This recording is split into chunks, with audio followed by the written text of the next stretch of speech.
He caught me with our neighbor, and by morning everyone knew. Reddit Storytime. What happens when a single reckless decision destroys trust and sets an entire neighborhood buzzing with gossip? The night that shattered everything. I swear, in that exact moment when the front door slammed and the street light outside flickered and went out, it wasn't just the bulb that broke, it was my life. Because standing there in the doorway was him, my boyfriend, and he had just seen the one thing no one was ever supposed to see. We lived in one of those apartment buildings where sounds travel through the walls like gossip through a group chat. A courtyard surrounded by concrete, windows facing each other, and no one ever pretends they don't hear their neighbor's footsteps. In a place like this, secrets are impossible. They tumble into the open like laundry hung out on the balcony. My boyfriend's name is Michael. He's the kind of person who keeps his word, eats the same oatmeal every morning, and hides his tenderness behind short texts like, "You okay?" He was steady, predictable, loyal. And one day, that steadiness started to feel like boredom. A word I hate more than anything now. Then there was Dan. The neighbor. We met in the elevator when he held the door for me, and I dropped my keys in the most cliché movie way possible. He laughed easily, filled the space with his voice, and had that kind of charm that made him instantly likable to anyone, from the janitor to the mailman. Broad shoulders, quick smile, and a way of making you feel like you were the only person in the room. That day, it felt like someone had dropped a free spirit into my carefully structured life. It didn't start with that night. It started much earlier, with little detours. "Mike, I'll be late at work. Don't wait for dinner, I promised to help the neighbors with a shelf." We just chatted in the courtyard. Little excuses that became bridges to someone else's door. I won't spell out details, you don't need them. Let's just say one night, I crossed a line. It wasn't about words, it wasn't about love, it was a reckless moment of intimacy, sharp and sudden like the pop of a blown bulb. And that was enough. Enough to betray the man I shared a home, routines, and quiet Sunday mornings with. And then, the slam of the door. The harsh light spilling into the room like a spotlight. And in it, Michael's face. His eyes. He didn't say a word. Just inhaled, sharp, heavy, and exhaled like someone had laid a concrete slab across his chest. His silence was worse than yelling. Dan stepped back, hands raised like a driver caught at a checkpoint. He mumbled something about a mistake and a lapse of judgment. I wanted to scream. To explain. But all I managed was a broken whisper, "Mike, please." He turned and walked away. The door closed softly, like the lid of a piano. And somewhere outside, a woman hung wet sheets on the line, and the water dripped rhythmically, like a cruel metaphor. Within 15 minutes, Marina from the next building knew everything. She was the kind of neighbor who lived for drama, always typing in the group chat. "Neighbors, did anyone hear yelling on the 5th floor?" And that was it. The fire spread. No one had heard anything, but gossip doesn't need proof, it only needs oxygen. I spent that night sitting at the kitchen table, staring at the cold stove like it held the recipe for rewinding time. My phone stayed silent. No messages. No calls. Just the crushing emptiness of someone who had once been my anchor now drifting out of reach. When the sun finally came up, I dragged myself to Michael's apartment. I thought, if I confess now, maybe the truth will sting, but at least it will heal faster. I knocked. He opened. His place smelled like bitter coffee and fresh heartbreak. "I screwed up," I said immediately. No excuses. No but. Just the truth. He stayed silent. That silence was heavier than any curse word. Finally, he asked. "Was it serious? Or, just a stupid mistake?" How could I explain that even a stupid mistake can demolish a solid house? That even a crack in the wall changes the way you place a cup on the table? I forced myself to say, no, not serious. But the lie echoed in my own ears. Because serious or not, it had already destroyed us. Michael's jaw tightened. I'll move out, he said quietly. You take the time to explain to yourself why this happened. As for me, I need silence. He turned and walked into the bedroom. I stood frozen in the hallway, holding the metaphorical suitcase I had packed myself, stuffed with excuses, cowardice, and my arrogance that I could control everything. On the staircase, I bumped into Dan. He tried to stop me. We need to talk. But I brushed past him. For the first time, he didn't look charming, he looked small. And I realized how much of him had been just my illusion. That evening, Marina sent me a voice note, "Stay strong, honey. Everyone makes mistakes." I turned off my phone and went to the shower. The water washed away the salt of my tears, but not the guilt. Still, it was enough to survive the night. The echo chamber.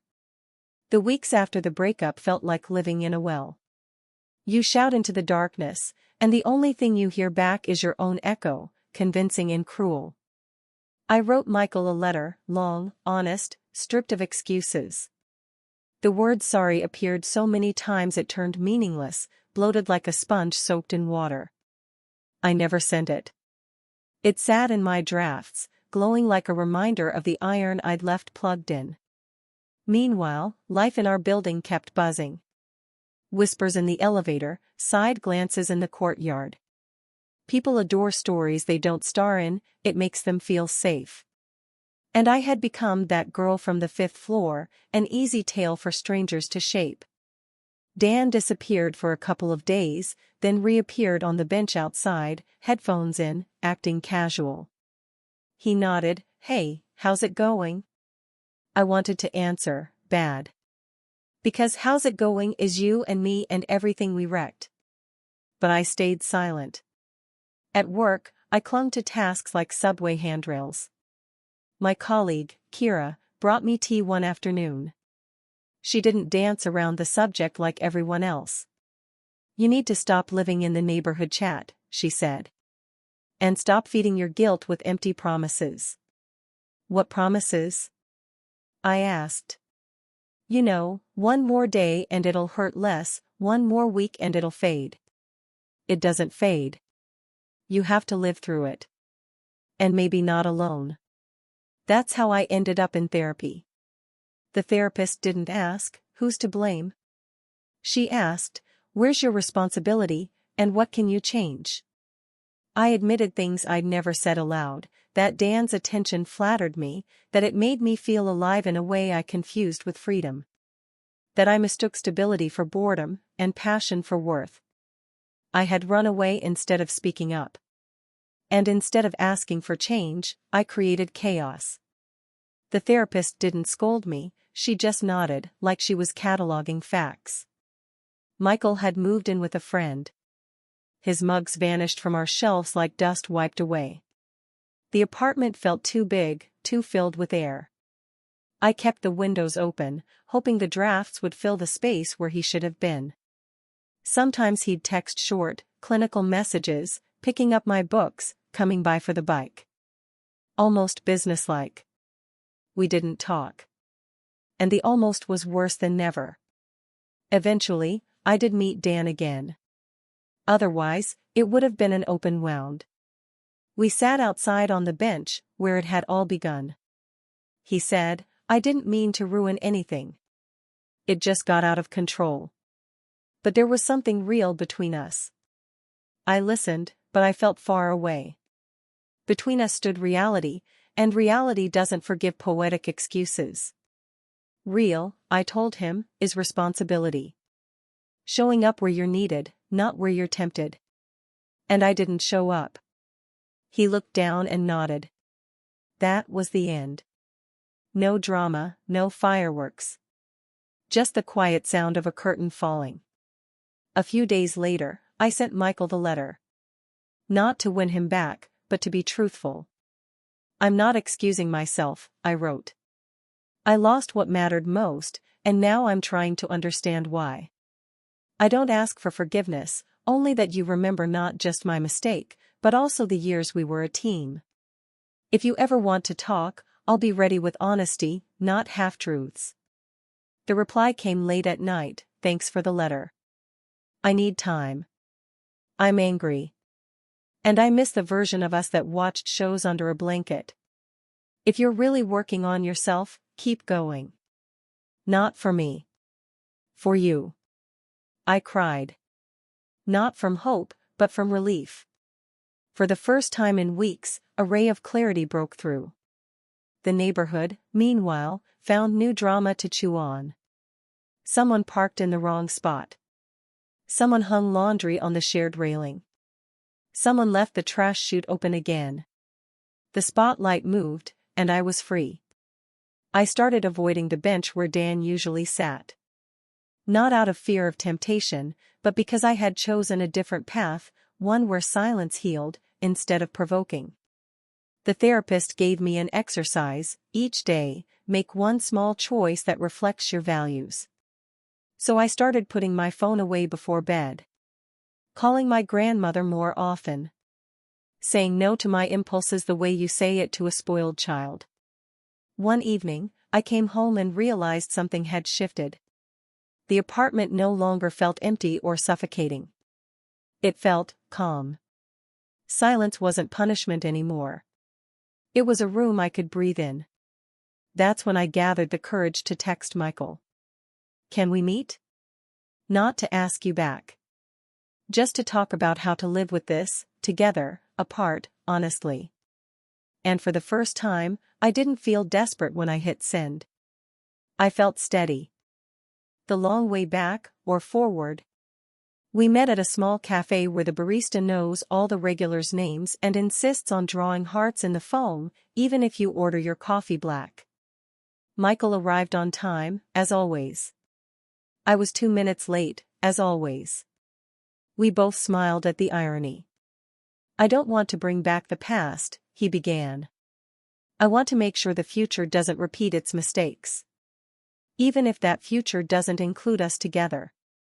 I nodded. His words felt like walking across glass, every step had to be careful. So I told him everything. Not the events, he already knew those, but the reasons. How I had confused noise with life. How I underestimated the weight of routine. How I never admitted I needed more conversation, more spontaneity, more connection. And instead of asking, I went out and grabbed the coward's path. He listened without interrupting. When I finished, he said quietly. It hurts. One part of me wants to end this with a period. Another part wonders if there's room for a comma.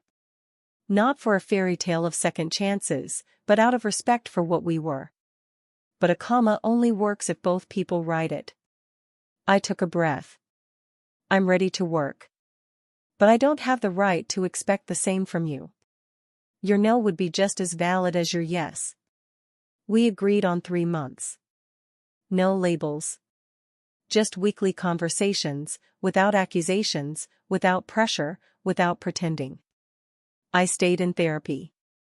Michael signed up too, to figure out where I stayed silent when I should have spoken. That didn't erase my betrayal. But it added a layer of truth: every story has 2 shadows.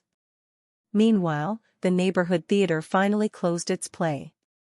Dan moved out, not because of me, but for a new job across town.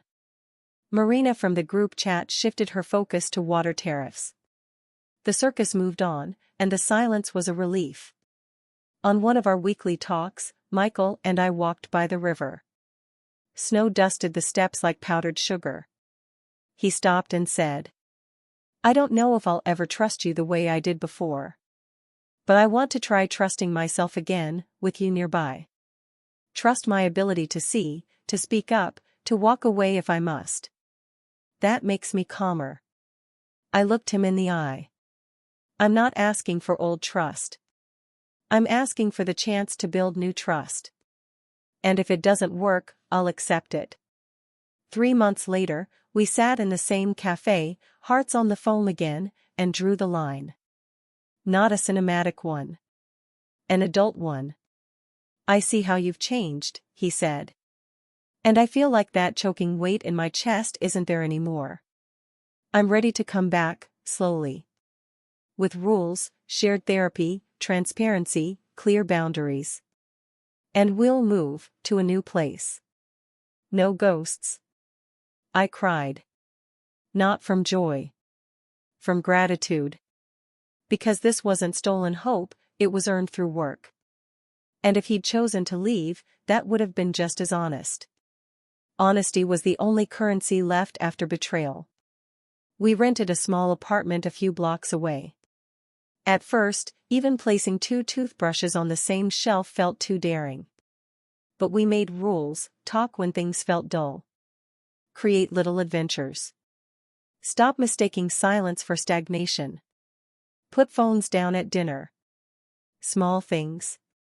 Small things that build walls that don't collapse with a slammed door. We never spoke about Dan again. Not out of taboo, but because it was unnecessary. His role in my story was over. He didn't belong in the next chapter. Sometimes at night, I still hear neighbors beating rugs on their balconies, gossip traveling like dust in the air. I close the window and remind myself, I don't need to star in that theater anymore. Our home isn't the building, or the block, or the chat. It's us. And in our private chat, there's no Marina. The ending isn't fireworks. It's the quiet glow of the kitchen light. I set the kettle on. Michael slices bread. We laugh at a silly cat video. When the bulb above the table flickers, I reach for a spare one, not because I fear the dark, but because I finally understand, light doesn't depend on miracles. It depends on someone who cares enough to change the bulb. If you asked me what it all was, I'd say this. A mistake, yes, a huge one. A lesson, painful. An ending, no. The end would have been more lies. And now, all we have left is truth.